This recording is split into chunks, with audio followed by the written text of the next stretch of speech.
आदेश आदेश आदेश। गीता ज्ञान का भाग 95, अध्याय 6, श्लोक संख्या 13, 14 और 15।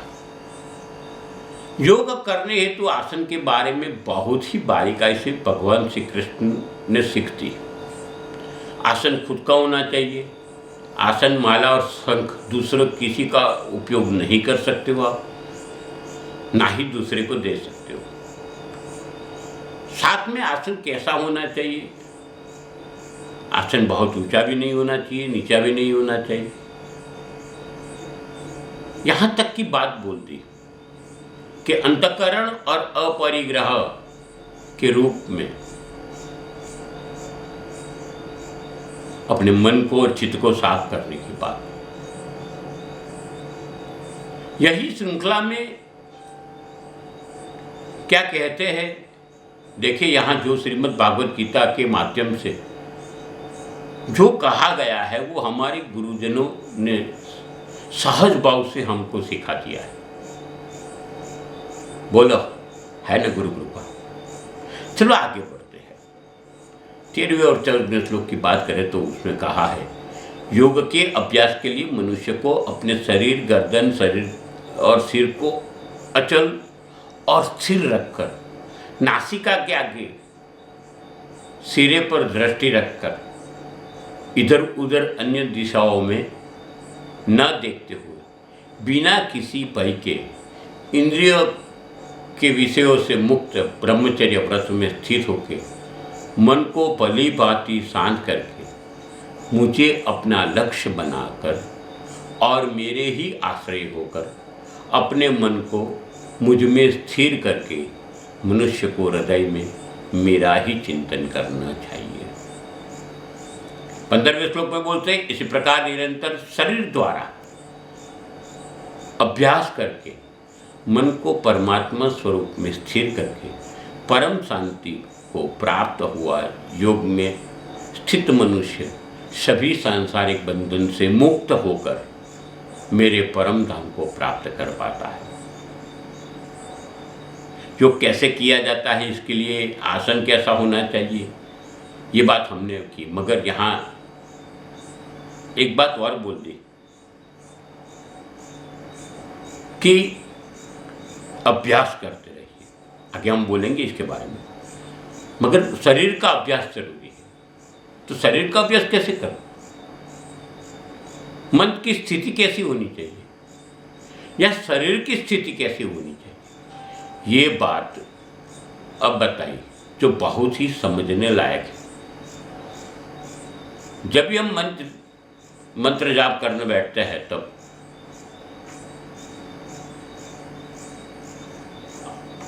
गले से लेकर नीचे तक का पाया जो है, इसके अलग अलग भाग बताए गए। कमर से लेके गले तक, यहाँ तक का भाग है, उसको काया कहा गया है। और ये यहाँ से यहाँ का भाग सिर कहा गया है, और ये भाग को ग्रीवा कहा गया है।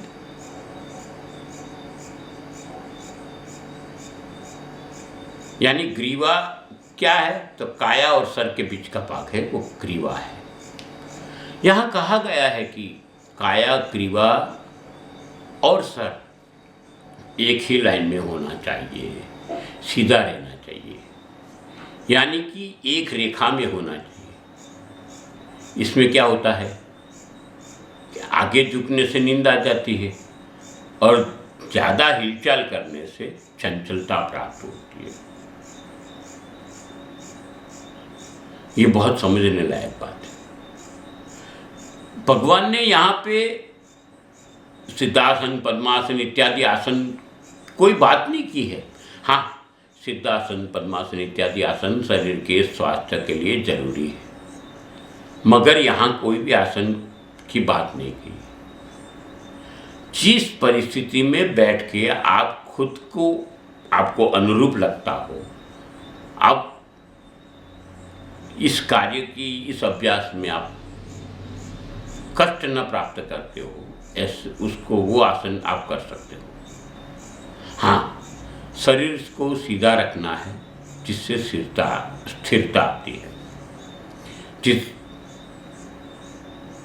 शरीर की बात करी है तो यहाँ बोला है कि जिसका अंतःकरण राग द्वेष से मुक्त होकर कोई आसक्ति न हो, सिर्फ परमात्मा प्राप्ति की ही बात हो, उसको हृदय में रख के ध्यान करने से शांति की प्राप्ति होती।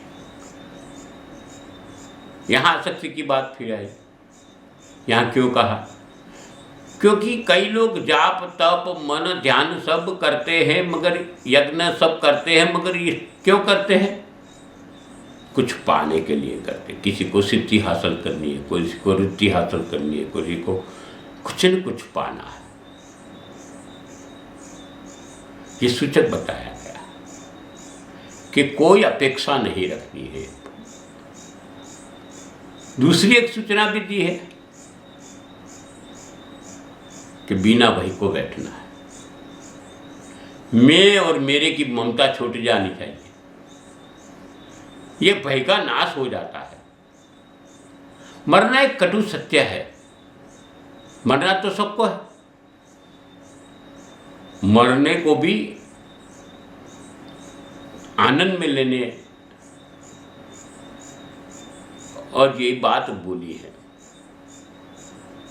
अगर मरने को भी आनंद मानोगे तो भय कहाँ से होगा?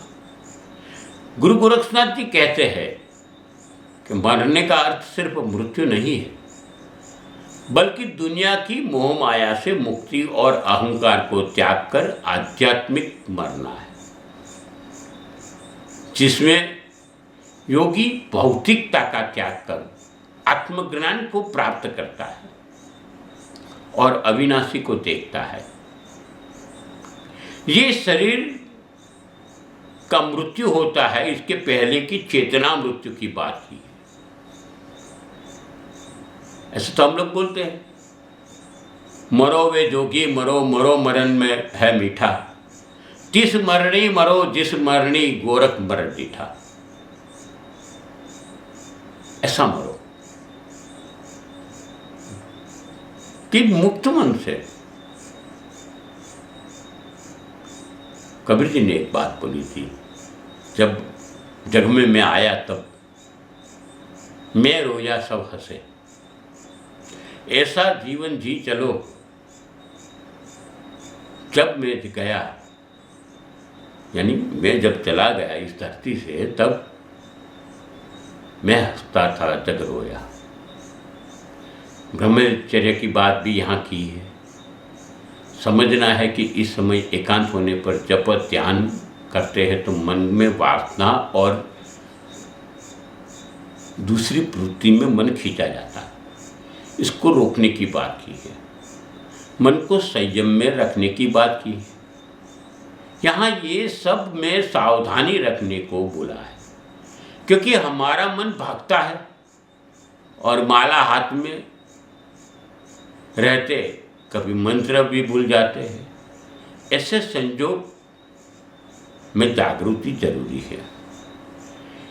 इसका निरंतर अभ्यास करके शरीर को आदत डालो। शरीर को जब आदत हो जाएगी बैठने की, ध्यान करने की, तो मन खुद ब खुद आ जाएगा और सहज साथ ध्यान लग जाएगा। ईश्वर में, गुरु में, यहाँ गुरु पद से बोला है कि मेरे में चित्त को स्थिर करो, तो ही मुक्ति के द्वार खुल जाते हैं। परम शांति और परम निर्वाण शांति प्राप्त होती है। दूसरे सब विकार भाग जाते हैं। मुक्ति एक ही उद्देश्य, ऐसा लक्ष्य बना जाता है। और जब ये लक्ष्य बन जाता है तो दुनिया मिथ्या लगती है, जग मिथ्या लगता है। जग मिथ्या लगेगा ना, तो ही हम प्रकृति के अंश बन सकेंगे। योग के कई नियम भी हैं। अगले हफ्ते हम नियमों की चर्चा करेंगे।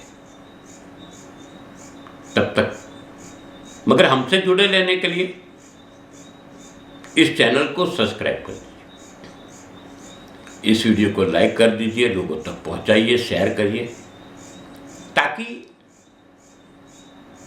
सनातन की बातें आप तक पहुंचे। आप सबके जीवन में भगवान श्री कृष्ण की कृपा बनी रहे और गुरु गोरक्षनाथ जी की कृपा बनी रहे, ऐसी शुभकामना के साथ में अस्तु शुभम भवतु।